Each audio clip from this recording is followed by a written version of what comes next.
Es un gran placer el poder comunicarme con cada uno de ustedes, queridos hermanos, y poder comentar y meditar en la palabra del Señor.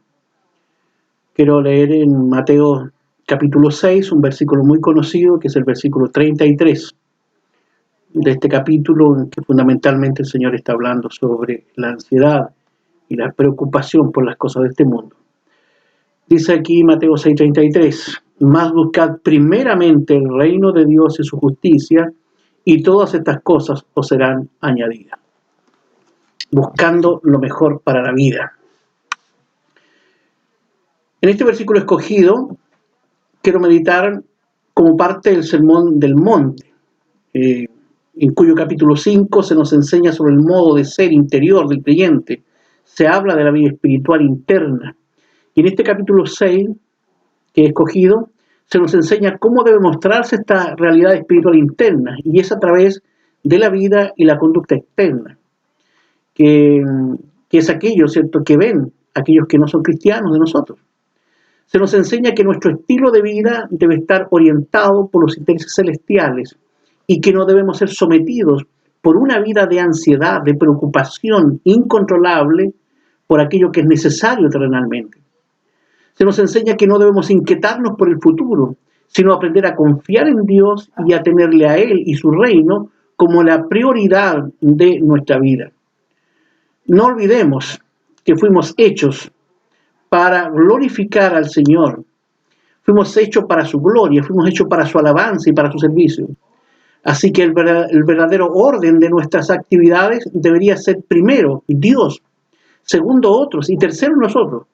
O dicho de otra forma, primero debería ser la justicia, en segundo lugar debería estar el deber, y en tercer y último lugar debería estar el placer. Cosa que el día de hoy vemos totalmente opuesta. Y es precisamente por eso que quiero meditar en este versículo. Primeramente, se nos enseña aquí que debemos establecer correctas prioridades para nuestra vida. Debemos tener nuestras prioridades en orden. Por eso es que el Señor dice, en el comienzo de este versículo, más buscar primeramente el reino de Dios. Si nuestras prioridades están en orden, claramente nuestra vida también lo va a estar. Jesús aquí nos aclara cuál debería ser nuestro mayor interés, cuál debería ser nuestra mayor preocupación en la vida. Y esto es buscar primero el reino de Dios.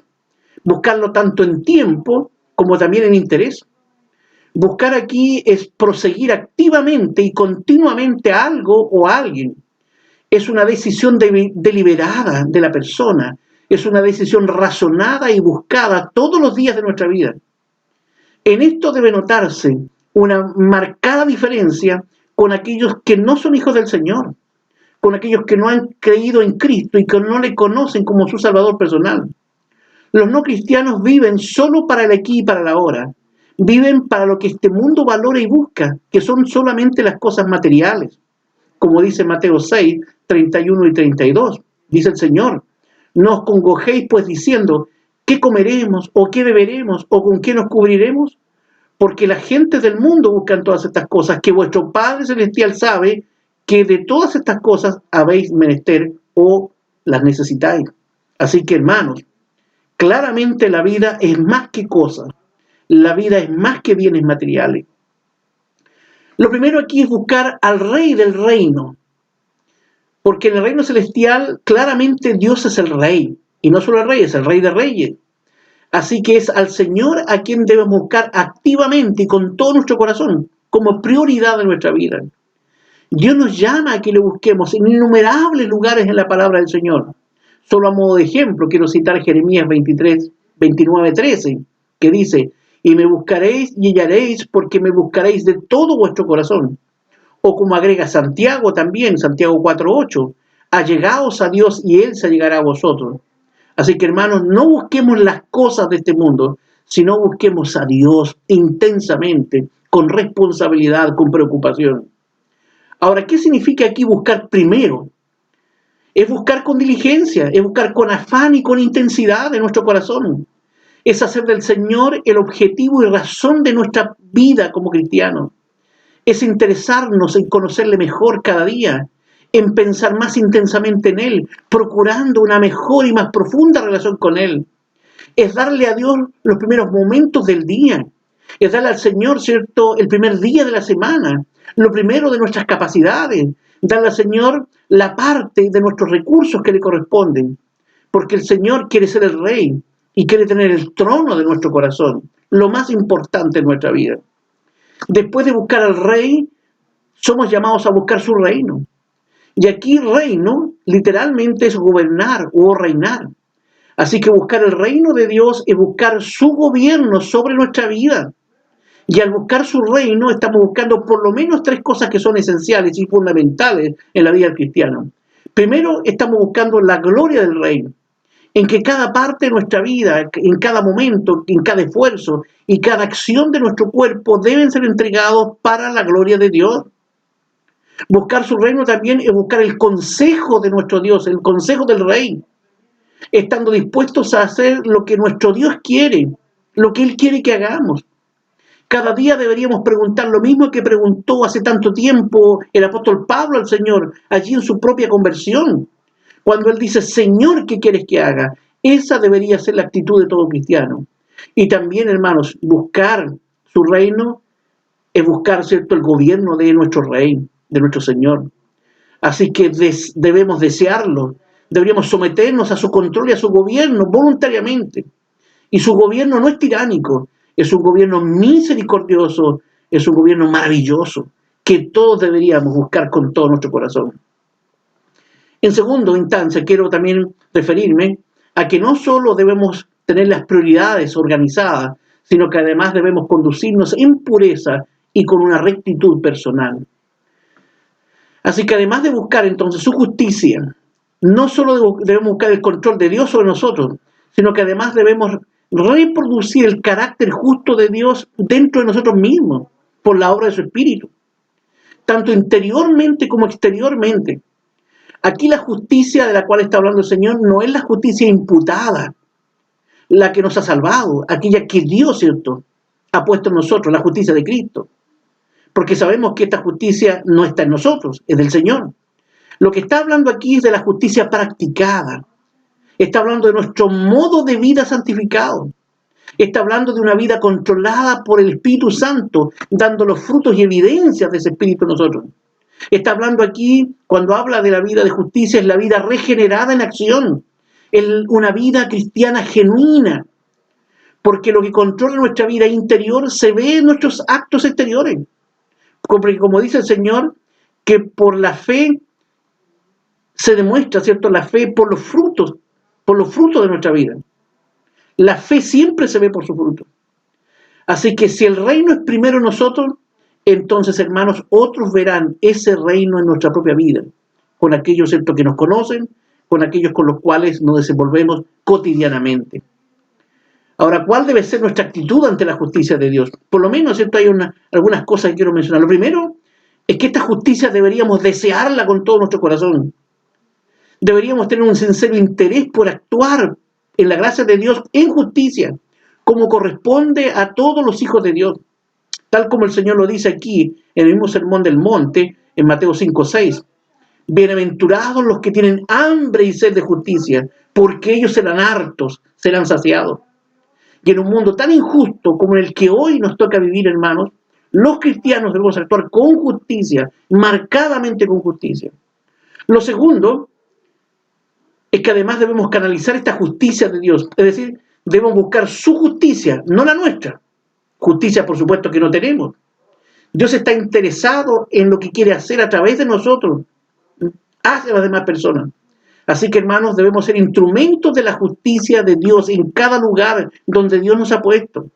Como Pablo dijo ahí en Filipenses 3:9, y ser hallado en Él, no teniendo mi justicia que es por la ley, sino la que es por la fe de Cristo, la justicia que es de Dios por la fe. Pero, hermanos, una cosa importantísima quiero decir, y es que solo quienes hemos sido justificados por la fe en Cristo podemos, en la gracia de Dios, transmitir, impartir la justicia de Dios a otras personas. Este es un gran privilegio, pero también es una gran responsabilidad.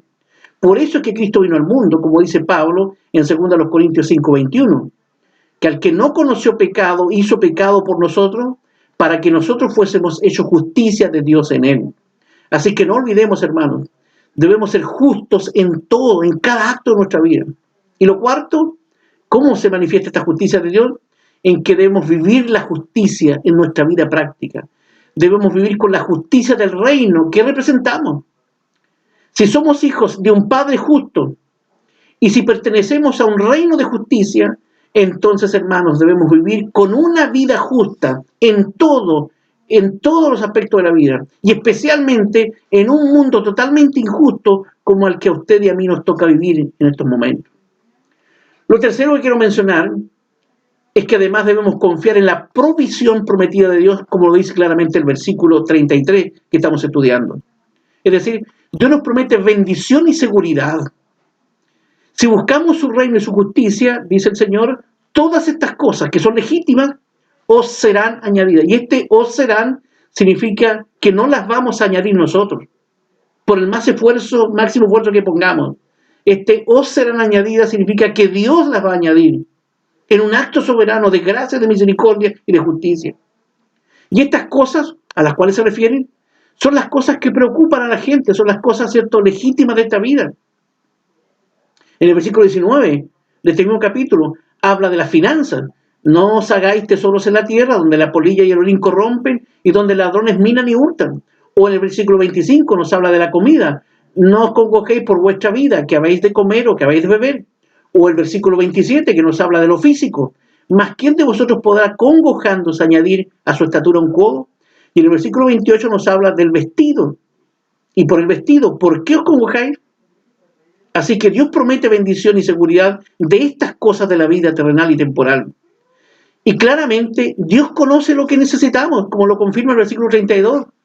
Porque los gentiles o la gente del mundo buscan todas estas cosas, que vuestro Padre Celestial sabe de que todas estas cosas habéis menester, o estas cosas que Dios sabe que necesitamos.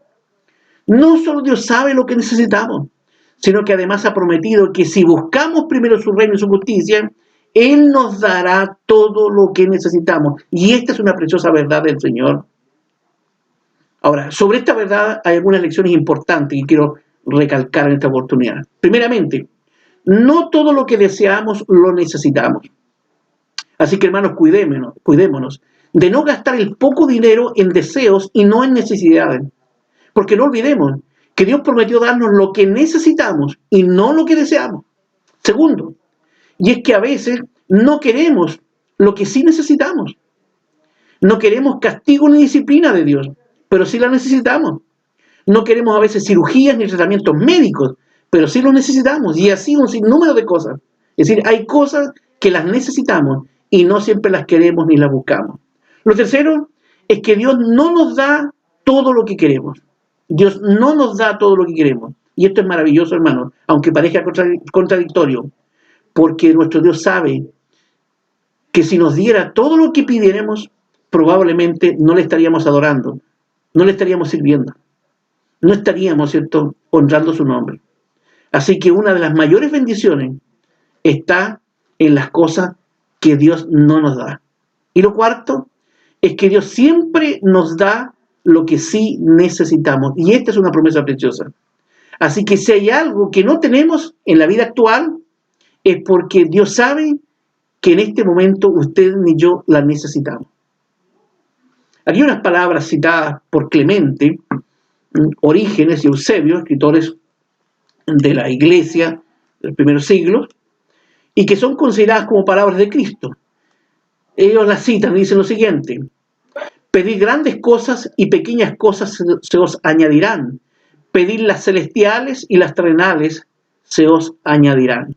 Así que nuestro trabajo, hermanos, es buscar el reino de Dios y servirle primariamente, como prioridad. Y el trabajo de Dios que ha prometido es siempre suplirnos en consecuencia. Así que el gran problema es que muchos tienen el evangelio al revés, como lo decía el pastor Baudilio Saavedra. Tienen el evangelio al revés. Ponen primero las añadiduras y después el reino de Dios. Muchos hoy están tratando de suplirse a sí mismos, afanosamente, y están dejando a Dios solo para que les pueda servir como un sirviente. Y esto es exactamente lo que interrumpe la bendición de Dios y que la promesa del Señor, ¿cierto?, se pueda cumplir en nuestra vida. Así que, hermanos, ¿Queremos que nuestra vida tenga sentido? ¿Queremos tener una correcta orientación en nuestra vida? ¿Queremos ser bendecidos y queremos ser sustentados? Sin duda que lo queremos. Entonces, hermanos, busquemos primeramente el reino de Dios y su justicia. Que Cristo sea nuestro Señor, que sea el que tiene el señorío y el control de nuestra vida en cada aspecto de ella. Aseguremos de vivir en todo para Dios y Él claramente se va a encargar del resto de nuestra vida. Él va a añadir lo que usted y yo necesitamos. Así que no tenemos que estar con ansiedad, no tenemos que estar extremadamente preocupados. Comprendamos, hermanos, que estamos en las manos de nuestro buen Padre Celestial. Y si Él se ocupa de las aves, si Él se ocupa de las flores, ¿cuánto más se preocupará de sus hijos? Él así lo ha prometido. Así que, hermanos, no dudemos. Podemos contar siempre con nuestro Dios para la protección y para el sustento diario en nuestra vida. Y lo más importante, podemos descansar siempre en sus promesas. Como dice Pablo allá en los Filipenses, capítulo 4 y texto 19, mi Dios pues suplirá todo lo que os falta conforme a sus riquezas en gloria en Cristo Jesús. Que el Señor nos bendiga.